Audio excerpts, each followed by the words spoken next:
प्रधानमंत्री ने pre matric scholarship को बंद कर दिया ये कहकर कि राइट टू एजुकेशन में फ्री एजुकेशन है। अरे कहां है मुसलमानों की बस्तियों में स्कूल? बताओ मुझे गुजरात।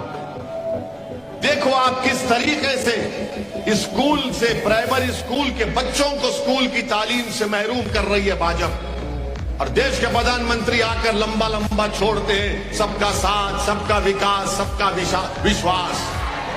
देश के प्रधानमंत्री को बताना चाह रहे हैं कि आपकी सरकार ने सिर्फ अपना विकास किया, जो हिंदुत्व की आइडियोलॉजी को मानता उसी में आपका विश्वास है। आपने सबका विनाश किया और अपना विकास कर दिया देश के प्रधानमंत्री। आप बताइए कि गरीब बच्चे जो गवर्नमेंट के स्कूल नहीं है तो माँ बाप पे फिक्र होती है कि मैं अपनी बेटी को, अपने बच्चे को पढ़ाऊं। अगर गरीब भी होता है, पंचर की दुकान पे काम करता है या लेबर होता है, बोले कम से कम मेरा बेटा बेटी 10वीं जमात तक पढ़ ले। प्राइवेट स्कूल में डालता है स्कॉलरशिप के पैसे, उसको नहीं आते, स्कूल के आते हैं अकाउंट में। देश के प्रधानमंत्री की सरकार ने प्री मैट्रिक स्कॉलरशिप को बंद कर दिया और ना सिर्फ अल्पसंख्यक समाज के लिए बल्कि दलितों के बच्चों को भी बंद कर दिया। ये बात दलित भाइयों को भी सोचना पड़ेगा। क्यों भारत के प्रधानमंत्री नहीं चाहते कि गरीब मुसलमान और दलित के बच्चे 10वीं जमात तक पढ़ ले, 10th क्लास तक? क्यों दुश्मनी निकाल रहे हैं उनसे देश के प्रधानमंत्री? क्यों हमको आप रोकना चाह रहे हैं? हमारे बच्चे, दलितों के बच्चे आसमानों की बुलंदियों तक पहुंचना चाहते हैं पढ़ लिख कर, मगर देश के प्रधानमंत्री नहीं देखना चाहते कि दलित, आदिवासी और अल्पसंख्यक समाज और उसमें मुसलमान के बच्चे 10th क्लास तक पढ़ सके। ये इनकी फिरका परस्ती है, ये इनकी छोटी सोच है, ये इनकी नफरत है कि हम अपने बच्चों को स्कूल में ना पढ़ाएं। मेरी इज्जतदार मां और बहनों, बरसों से मिल रहे पैसे सिर्फ इस साल बंद कर दिया गया है। आप जाकर पूछिए, उन स्कूलों में पूछिए जो बच्चों ने अप्लाई किए थे, रो रहे माँ बाप फोन करके मुझसे बात करके, बोल रहे हैं कि कैसे हम अपने बच्चों को पढ़ाएंगे। वैसी साहब ऑटो ड्राइवर है, कह रहा है कि मैं कैसे पढ़ाऊंगा अपनी बेटी को, मैं ऑटो की कमाई से अपनी बच्ची को प्राइवेट स्कूल में तो नहीं पढ़ा सकता। स्कॉलरशिप के थोड़े पैसे आते थे, मेरी बच्ची के कपड़े बनते थे, हम खाना खिलाते थे, उसके किताबें खरीदते थे उससे। ये भाजपा का असली चेहरा है।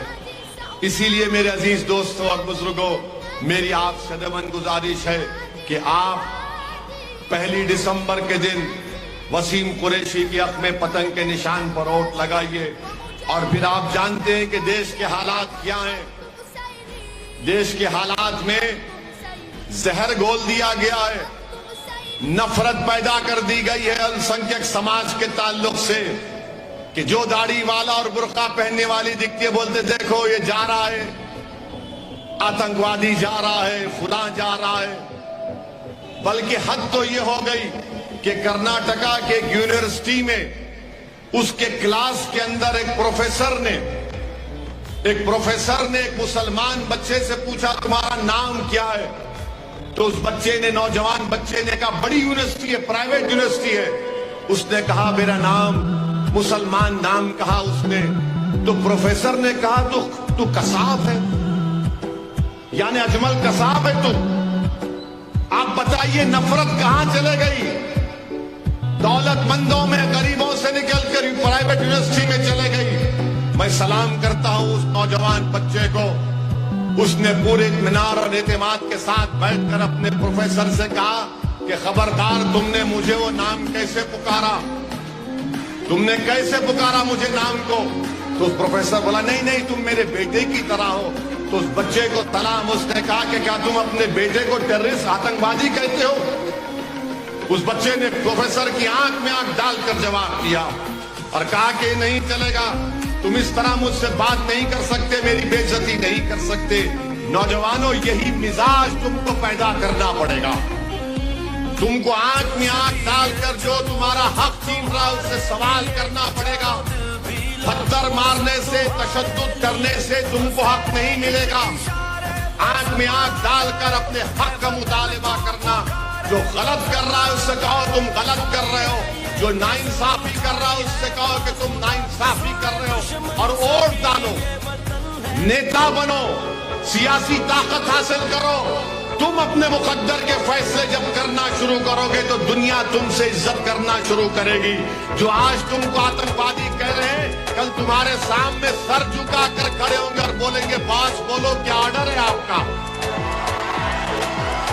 ये मिजाज आपको पैदा करना पड़ेगा नौजवानों। मुझे उम्मीद इन नौजवान बच्चों और बच्चियों से, किसी शायर ने बड़ा खूब कहा था, ये खामोश मिजाजी तुम्हें जीने नहीं देगी, ये खामोश मिजाजी तुम्हें जीने नहीं देगी। इस दौर में जीना है तो कोहराम मचा दो, अगर इस दौर में जीना है तो कोहराम मचा दो। ये खामोश मिजाजी तुम्हें जीने नहीं देगी। इस दौर में जीना है, इस मोदी के दौर में जीना है, इस आरएसएस के दौर में जीना है तो कोहराम मचा दो। उस मासूम बच्चे ने जो जवाब दिया, मुझे बहुत खुशी हुई कि उसने प्रोफेसर से कहा कि ये नहीं चलेगा। मगर ये तो रोजमर्रा का मसला है। हमारी बहन जाती है, ए जानी देखो, कोई दाढ़ी वाला जरा देखो वो जा रहा है। बोलने वालों तुम कितना बोलोगे, मगर क्या तुम ये नहीं देख रहे कि पेट्रोल और डीजल कितना कीमती हो गया। हमको गाली देने वालों क्या तुम नहीं देख रहे कि तुम्हारे बेटों को तनख्वाह नहीं मिलती है, नौकरी नहीं मिलती है, मगर फिर भी बोलेंगे कुछ भी हो, कुछ भी हो, इनको तो ठिकाने लगा दिया। मगर याद रखो, हमको देखकर हम पर इल्जाम लगाने वालों, तुम उस बच्चे को जलील नहीं किए, तुम भारत के संविधान को कमजोर करना चाहते हो। मेरे अजीज दोस्तों और बुजुर्गों, इसीलिए मैं कह रहा हूं कि आपकी आवाज की जरूरत है। अच्छा, हैरत की बात ये थी, वो अकेला बच्चा, मुसलमान बच्चा अपने प्रोफेसर से बात कर रहा है, तो उस बच्चे को बाजू बैठने वाला उसको बोला खामोश खामोश, पीछे बैठने वाला उसे कंधे को खींच रहा। मुझे दिखा कि मुझसे भी ऐसी होता है। जब चुनाव लड़ने जाता हूं, ऐसा वैसे क्यों जाते यार, गुजरात को रुको ना। कोई ऐसा हाथ पकड़ता, मैं उनको बोलता भाई बाजू हट, मैं मुकाबला करने जा रहा हूं, मैं अपने मुकद्दर को आजमाने जा रहा हूं। तुम अगर मेरा साथ नहीं देना चाहते मत दो, मगर मुझे तो मुकाबला करने दो, ताकि कल जब मैं मर के जाऊंगा इस खबर में, तो कम से कम मेरे दिमाग में तिश्नगी तो नहीं रहेगी कि अरे मैंने मुकाबला नहीं किया था। मैं मुकाबला करना चाहता हूं, मैं मुकाबला करूंगा, हम सब मुकाबला करेंगे। याद रखो, अगर जंग शुरू होने से पहले तुम नतीजे के बारे में सोचोगे तो जिंदगी में कोई जंग तुम नहीं कर सकोगे। जंग का आगाज करो पूरे इखलास के साथ, जमहूरी तरीके से ये जंग का आगाज करो, परवरदिगार की जात पर तवक्कल करो और देखो अल्लाह हमको कामयाब और कामरान करेगा। मगर अगर तुम सोचोगे यार कैसे लड़ेंगे, ये वसीम कुरैशी कैसे जीतेगा, ये साबिर काबुली वाला जीत गया तो क्या करेगा, वो दरियापुर से लाला जीत गया तो क्या होगा, हाँ वो गोदरा से मुफ्ती साहब अगर जीत गए तो क्या करेंगे। अरे तुम 2 कदम उठाओ और फिर देखो, रास्ता बनाने वाला वो है, तुम नहीं हो। तुम खाली इरादा करके आगे बढ़ो और याद रखो, ये लड़ाई, ये जिद्दोजहद जो हम कर रहे हैं आज के लिए नहीं कर रहे हैं। मैं मर जाऊंगा, आप मर जाएंगे, मगर ये मासूम बच्चों का मुस्तकबिल अच्छा रहेगा इंशाअल्लाह। इनके मुस्तकबिल को अच्छा रखने के लिए, ताकि आप और हमने जो मुसीबतें उठाई, जो बेइज्जतियां उठाई, जो तोहमतें हम पर लगी, इन बच्चों पर नहीं लगेगी। इन बच्चों की जवानी अच्छी रहेगी, ये ताकतवर बनकर निकलेंगे, ये बाइज्जत रहेंगे, इस देश को मजबूत करेंगे और अपने माँ बाप इन पर फख्र करेंगे कि हमने अपने बच्चे को इस तरह से पाला और पोला।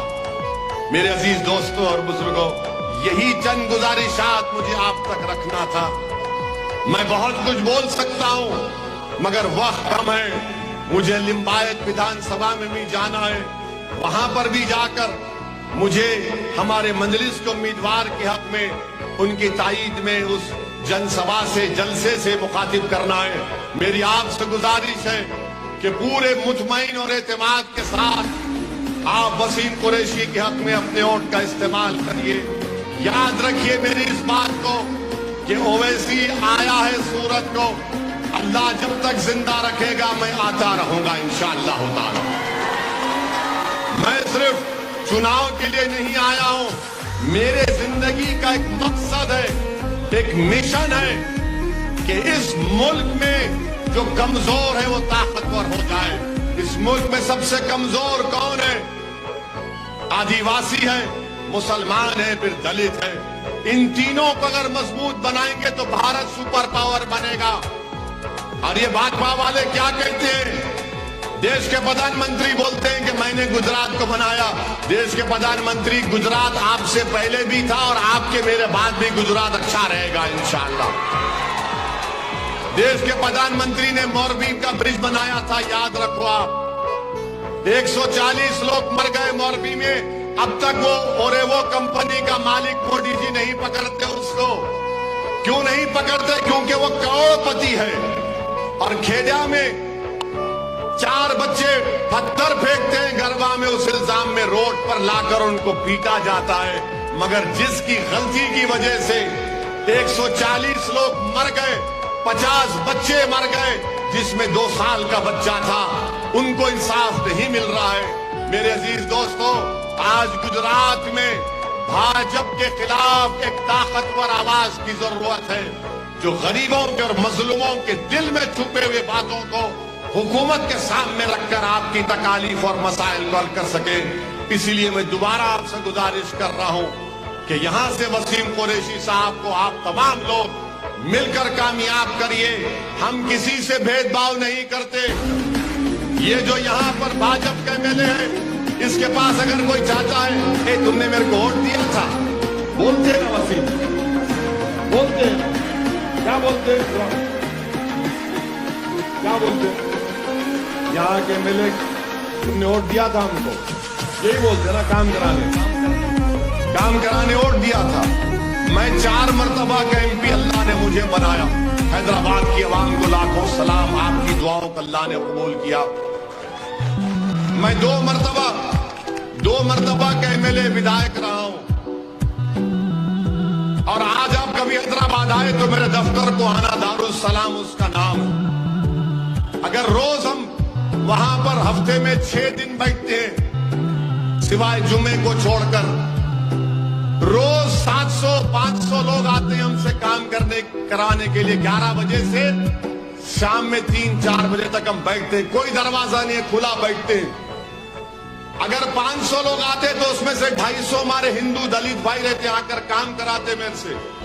मैं उनको नहीं बोलता हूं कि तुमने मुझे वोट दिया नहीं दिया, मैं पूछता भी नहीं हूं उनको, बल्कि कई भाजपा के लोग मुझसे आकर काम करवाते, बोलते ओवैसी साहब ये काम करवा दो। मैं लाओ, काम कराएंगे तुम्हारा, क्यों नहीं कराएंगे?